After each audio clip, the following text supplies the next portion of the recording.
40 KG চাইলে 5 KG পাথর মিশাই দিবেন।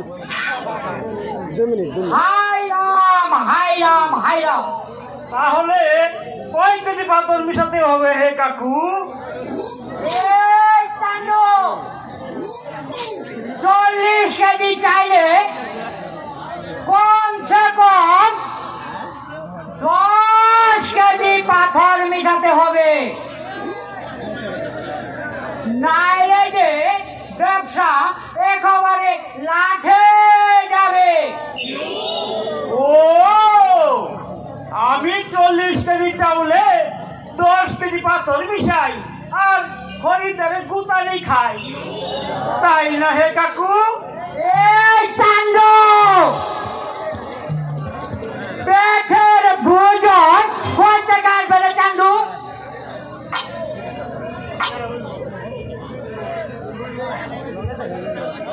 দেখেন আনন্দ কাকু, কি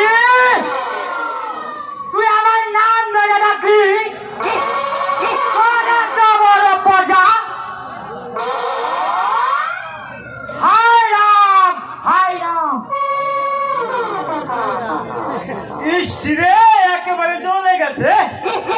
আমার যে বারে বারে চান্দ বলে ডাকো, তখন আমার কেমন লাগে কাকু? তাহলে আপনাকে কি বলে ডাকতে হবে? আমার নাম চন্দন, চন্দন বলে ডাকলেই হবে কাকু। ও আচ্ছা, বুঝেছি। তাইলে আপনি কি চন্দন সাহেব? ঠিক আছে, ভোজন করিবার জন্য কিছু বাজার করিতে হবে।